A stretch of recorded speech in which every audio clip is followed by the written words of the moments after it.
आज 15 ऑगस्ट आणि स्वातंत्र्य दिवस. त्यासाठीच ना आज मी या नारळापासून मस्त अशी नारळवडी बनवली, जी की घरातल्याच वस्तूपासून सोपी आणि स्वादिष्ट खमंग लागणारी ही नारळवडी. नमस्कार मंडळी, तर मी राणी आणि माझ्या नवीन एका लाँग व्हिडिओमध्ये मी तुमचं मनापासून स्वागत करते. आज एक तुमच्यासाठी मी छान अशी स्वीट रेसिपी घेऊन आली, सो व्हिडिओ न स्किप करता शेवटपर्यंत बघा. सर्वात आधी नारळवडीसाठी लागणारी सामग्री बघून घेऊयात. इथे मी एक नारळ किसलेला घेतलाय, त्यासोबत 1 वाटी पिठी साखर, बारीक चिरलेले काजू, त्यासोबत इलायची पावडर आणि बारीक चॉप केलेले बदाम. करूया. सर्वात आधी ना इथे एक नारळ फोडून त्याचे छान असे बारीक बारीक तुकडे करून घेतलेत खोबऱ्याचे.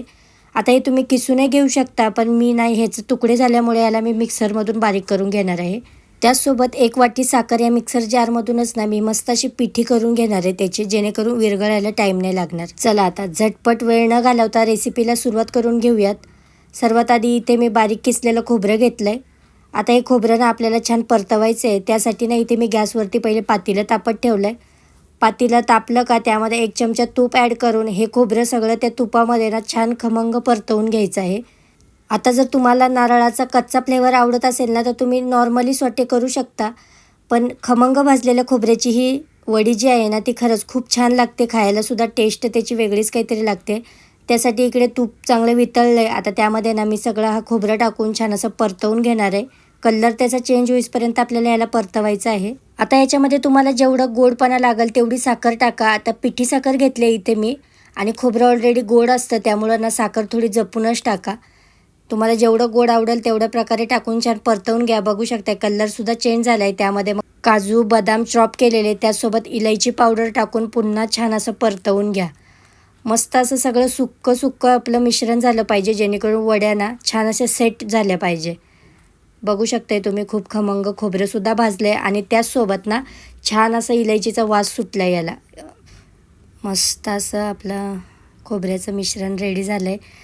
आता ही वडी ना खरंच खूप टेस्टी लागते. आता यासाठी आपल्याला सेट करायला ना एक आपल्या घरात जे काही डब्बा असेल, भांडा असेल, त्याला छान असं तूप लावून घ्या चारी साईडून, आणि हे थोडा वेळ गार होऊ द्या, जे आपण खोबऱ्याचं मिश्रण बनवलं आहे ते वडीसाठी. आता हे माझं इकडे गार झालं आहे आणि डब्यालासुद्धा तूप लावून घेतलं आहे. त्यानंतर ना या डब्यामध्ये पूर्ण हे झालेलं आपलं सारण टाकून ना छान सेट करून घ्या, एकदम असं दाबून चारी साईडून. मस्त प्रकारे असं तुम्ही बघू शकताय, छान असं थपथपवून घ्या सगळं, आणि एकदम मस्त ही नारळवडी आपली रेडी होते. आता याला ना सेट झाल्यावरती तुम्हाला जर फॉईल पेपर लावायचा असेल वरती तर तोही लावू शकता.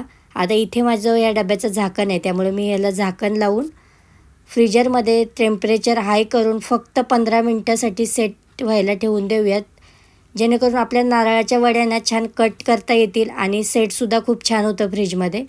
आता हा डब्बा कम्प्लिटली 15 मिनटाच्या नंतरच काढा. आता आपण ठेवून दिलं आहे आणि चला 15 मिनटानंतर हा डब्बा मी काढला, आणि चाकूनी ना ह्याच्या साईड कट करून घ्या, मोकळा करून घ्या त्याला चारी बाजूनी मस्त असा. आणि आपल्या या नारळवड्या आता अगदी 5 ते 10 मिनटात ही रेसिपी होते, पण खायला इतकी चविष्ट लागते ना. हे बघा मस्त असं वडा निघला हा, आणि छान सेटसुद्धा झाले. आता याचे आपल्याला लागतील त्या साईजने जेवढ्या आकाराचे हवे तसे छान कट मारून घ्या. इथे मी आडवे कट करून एक उभा मधीतला स्लाईस, म्हणजे मला एक मोठ्या वडीची साईज कट करायची आहे. मस्त असं चाकूनी छान कट करून घ्या.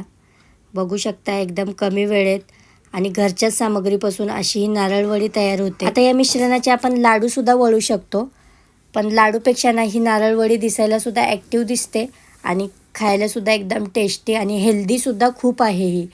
हे बघा मस्त असा कट मारून दिला मी, आणि इतकी सॉफ्ट, एकदम तोंडात टाकताच विरघळेल अशी नारळवडी रेडी झाली आपली.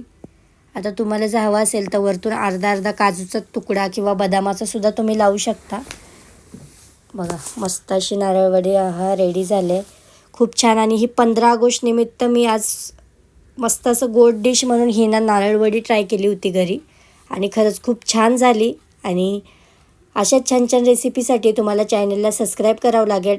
आणि ही रेसिपी जर तुम्हाला आवडली असेल ना, तर तुम्ही कमेंट सेक्शनमध्ये नक्कीच मला कमेंट करून सांगा. त्यासोबत व्हिडिओ शेअर करा, लाईक करा, आणि अशा छान छान रेसिपीसाठी छान असा सपोर्टसुद्धा करा. चला तर मग भेटूया अशीच एखादी छान अशी रेसिपी घेऊन पुन्हा एकदा नवीन लाँग व्हिडिओमध्ये. तोपर्यंत सर्वांना बाय बाय. आणि माझ्याकडून पुन्हा एकदा स्वातंत्र्य दिनाच्या खूप खूप खूप साऱ्या शुभेच्छा. आपला हा 80वा स्वातंत्र्य दिन खूप आनंदाने गेला. चला तर मग.